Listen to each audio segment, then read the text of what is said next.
idea about how we explore how some of these principles work in practice with Jessica Junker from Rewild and Matt Muir from the US Fish and Wildlife Service. Thank you guys.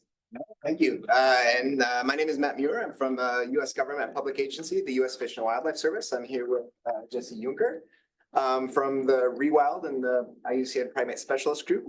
We want to thank our hosts and Melissa and Bill for making space on the agenda to talk about embedding evidence into great ape conservation practice and funding, right? And so on Bill's sort of curve, right, of early adopters going into later stage adopters, we're still in the innovators and early adopters, right? And so we hope to give you a little bit of our story, and hopefully it doesn't look too much of a mess. We don't have, right, all the answers at the early adopter stage, I guess is one point I would make earlier, to give you a little bit of a view into what it looks like at that stage.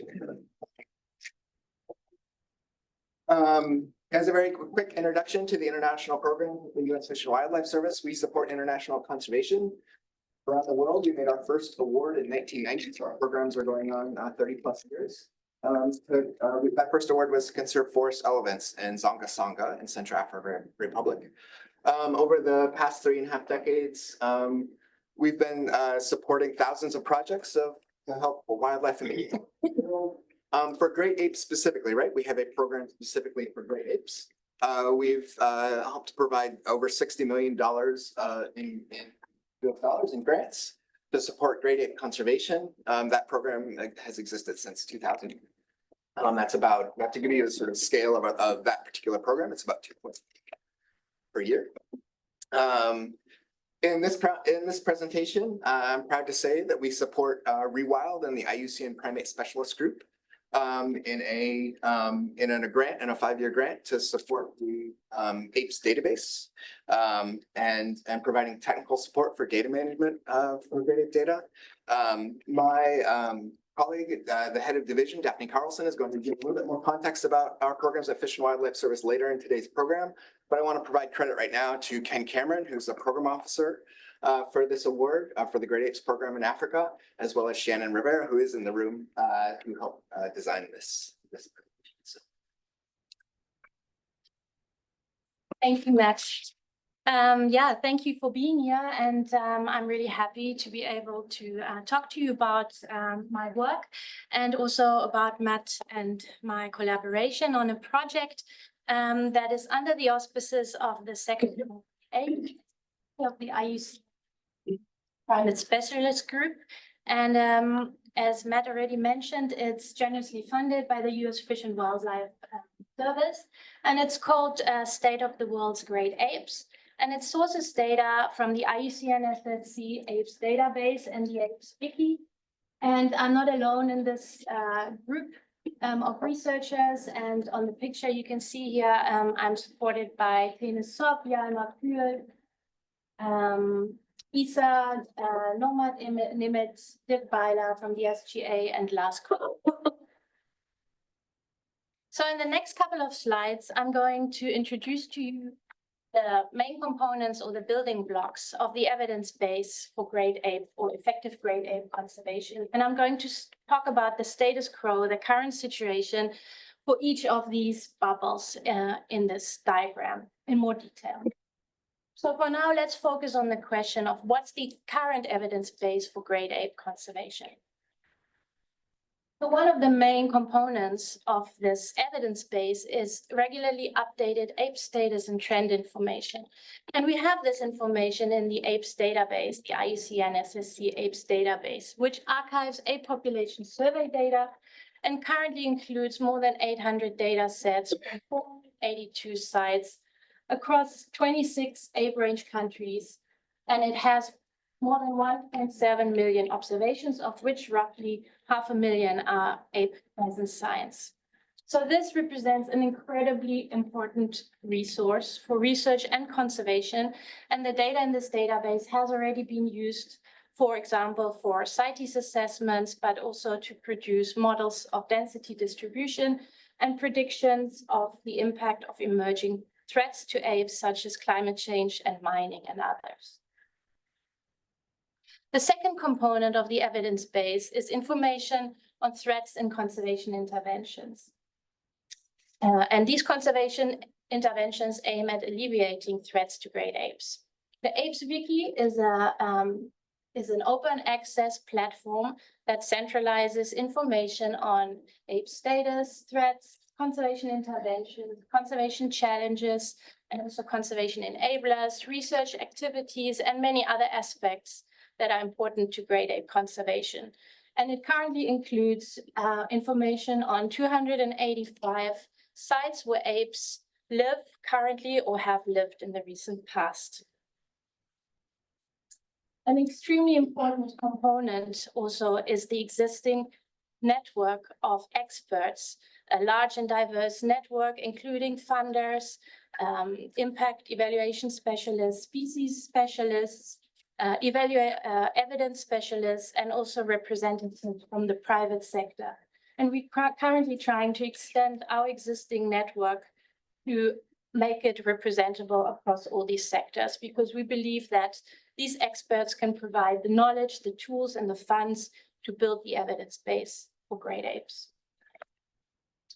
Then the second last component that I'm going to talk about is information on conservation intervention effectiveness. And a couple of years ago, together with Bill and his team, we evaluated the literature, scientific literature that assessed conservation effectiveness for different interventions for the world's primates.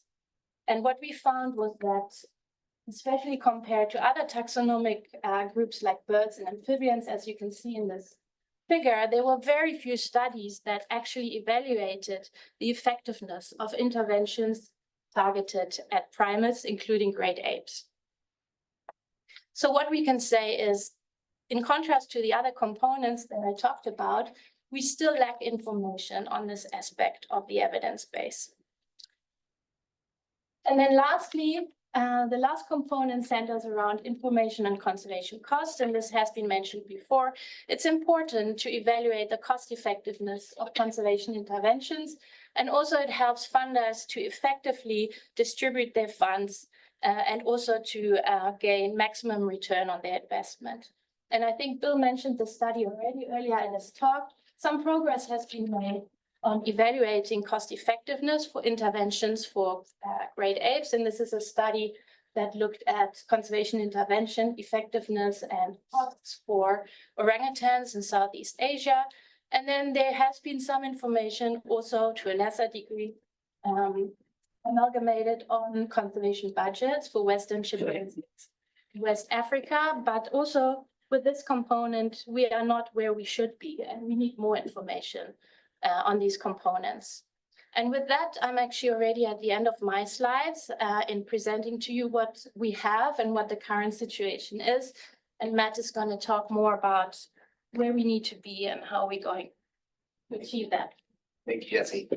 So I think to transition a bit, right? People have been talking and writing for a long time about, to get to this evidence revolution, it will require greater collaboration between researchers and practitioners and the different expertises that those two groups represent, right? So what I would sort of propose is that what I think is understood in some circles and talked about by some of the people in the room, but not maybe broadly enough yet, is that the role of funders can play in evidence use and creation. And so by that, I mean not just as a source of funding for the activities of researchers and practitioners, but as a source of evidence and also as a partner in learning. So funders have data in their funding history, they have data in their proposal and reporting materials, and they can partner with others to prioritize where evidence is most needed to embed into conservation decision-making practice, right? And so trying to make the case, right? Like if you're just thinking of funders as money bags, right, for this work, it may not be the right view. So for us, right? So at Fish and Wildlife Service, we're analyzing our funding history in new ways in partnership with Steve Cook and the Canadian Centre for Evidence-Based Conservation. We're asking what and where in US Fish and Wildlife Service funding are we seeing sort of most frequently that our programs, like our Great Ape Program, are supporting apes and people across the forested sections of Africa and Asia. And so this is just a bit of a heat map, right, to see which countries we've provided the most Great Ape funding. But we can also ask, what are the most frequently proposed activities for program funding? And so for the Great Ape Program, I want to share with you the top 5. They are research and monitoring, like this bonobo survey, this camera trap survey that you see there in the top left, conducted in Congo's Lomami National Park.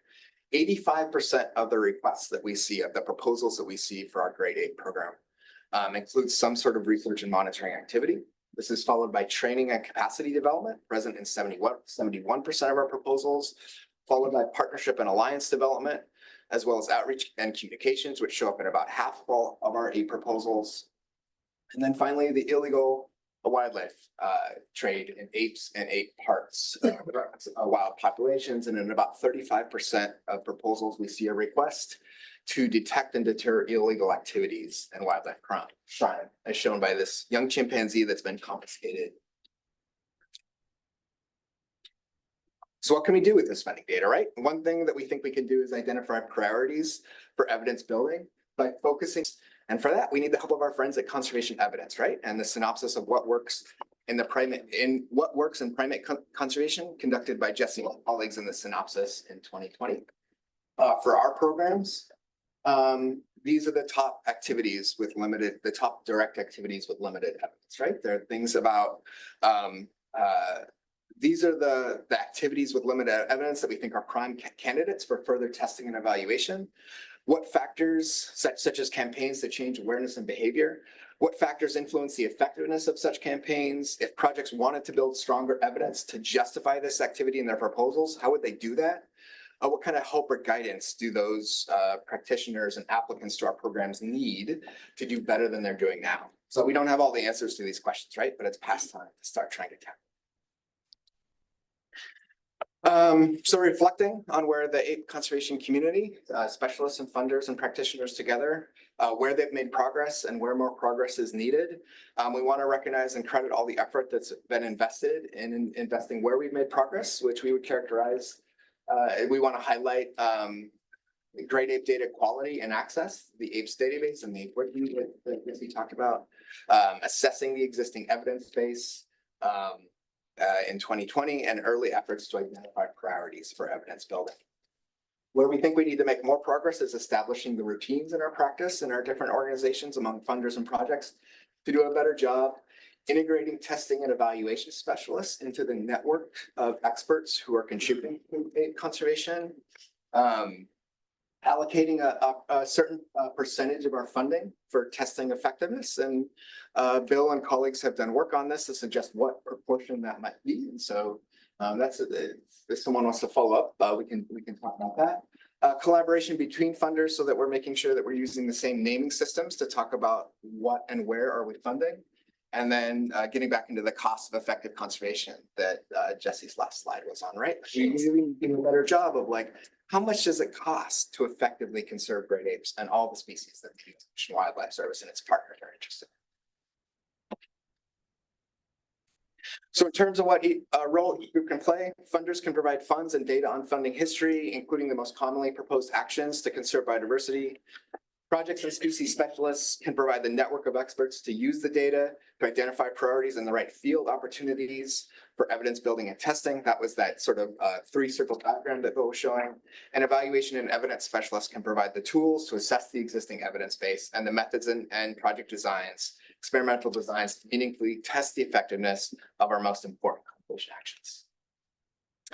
These actors play crucial roles in building a robust evidence base. And like Jesse showed, great apes do have a strong foundation for using and creating evidence, but there's so much more to do, right? And so this might be a message that we hear a lot today, that we are far from where we need to be to do this work. This work needs passion, right? It needs expertise, it needs resources. Many of that may be sitting in the room, right? So before we conclude, we're compelled to extend an invite to all of you, right? If anything you've heard today has sparked a new idea, something resonated with the mission of yourself or your organization, or inspired you want to take action, we'd love to hear from you and see how we can work together to get us to where we all need to be.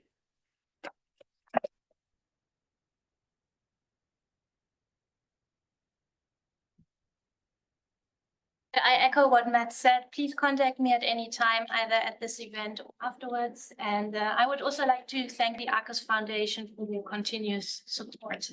Thank you. Thanks, Jesse. Thanks, Matt. We've got time for a few questions. Oh, gosh. Fantastic. Thank you so much. So my question is about the 85% of proposals that come to you with monitoring and research as part of the research of the proposal. How much of that is monitoring? I don't want to say for monitoring's sake, but without any question of design or evaluation built in. And how much has explicit recognition of monitoring to test the effectiveness of an outcome of an action? I mean, it's such a great question. Thank you. We don't have sort of quantitative answers to that, but I think we have like a very fairly confident qualitative answer, which is when we have shared our reporting material and proposal material with specialists and evaluation experts and asked, what can we do with the reporting that is sent to Fish and Wildlife Service? It's not good enough to really answer some of the most meaningful questions that our partners and The gentleman in the blue shirt. Well, I'm Tigo Mera from Bat Conservation International. So what is the service doing to help improve practitioners in their applications or their projects to make sure that they're both grounding in evidence, but also getting the support that they need to be able to do that effectively? I think it's collaborations like this, right? Is probably going to be an effective pathway. We've had different experiences about putting guidance just into our call for proposals, what we call our NOFOs, our notice of funding opportunities. And it's hard, right? Practitioners need help in being able to adopt some of these practices. And so if you just give guidance in your call for proposals, there can be sort of limited return on that, right? So I really see the promise of working together in a network of experts to be the more. And the SGA, I mean, it's a network of practitioners and scientists, so dissemination of the information and the research and the results is of course key. So yeah, I'm going to go to the lady in the white t-shirt. My name's Phoebe West and I write for The Guardian. I was really interested in like unexpected ways that you could, for instance, with great apes, like proposals that might not seem intuitive, but really work when you look at the evidence. Like what Bill was saying earlier about trying to get hotel guests to close their curtains at night, which you may not instinctively think would work, but the evidence suggests stuff like that does. And also really interested in like sociological ways that can actually impact conservation in effective ways. And I'm wondering whether you are aware of unusual ways that you would think, oh, I wouldn't think that would help great apes, which actually the evidence shows it does. So as I said, I mean, we identified, I think it was more than 160 different conservation interventions for primates, and many of these apply to great apes with experts and stakeholders together. And the problem or the results of our study showed that for most of these interventions, we either had absolutely no evidence for the effectiveness, or the evidence was inconclusive. And it also it's also what Bill said, a lot of these studies were designed in a way that wouldn't allow us to do conclusions on the effectiveness. So the evidence base is fairly weak. So I can't think of any interventions that are different or innovative where I would say, you know, the evidence really speaks for their effectiveness. Yeah. I'm just going to take one more question, and it's that lady there with that up. Sorry. Great, thank you. Really good shout out for obviously all of us to look at collecting evidence of work we do and base it on evidence. We work a lot with NGOs and they're funded often by quite short-term funding. And so the challenge is that on that theory of change, often it's 2 years. So realistically, if you're working on a complex system, you're not going to get the evidence or the impact you need at that right-hand side of your theory of change, the actual impact. It's often at the output level, but that's sort of outputs, and that's not what we still need a leap of faith as to whether the output will then lead to that impact we want. So there's a real challenge there because we know that you're not going to solve an entire conservation problem in a 2-year project. So I guess the kind of the challenge is it's a question and a comment, which is the challenge is to be able to still nevertheless ask people to show us your pathway to impact. And even if you've only measured it at the output level, that's okay. But remembering that actually the pressure is amongst us all but we want impact level. And you can't get that in 2 years. That's true. Yeah, that's a major problem, I think, in conservation funding, that it's often not long-term. long enough. And so it's really tricky then to evaluate interventions relatively or short-term funding with long-term population trends. But we have a lot of, like I said, we have a lot of population data in the apes database. We have information on interventions. And hopefully we'll also have more information on funding histories, for example, provided by the US Fish and Wildlife Service and other major funders. And then we will try and link to and see if we find any effects. But if it's gonna happen anywhere, right? It's gonna happen with these long-term relationships and funders like the Fish and Wildlife Service, where our purpose has been great ape conservation since the legislation was passed in the year 2000, right? So like the purpose of that legislation has not changed. It's for the conservation of great apes. We have relationships that go back decades. So it's very much a challenge, but I think it's overcome by stable funding with efficient efforts. Thank you very much. And that question of stable funding, a really, really important one for funders to take forward, I think. Last session in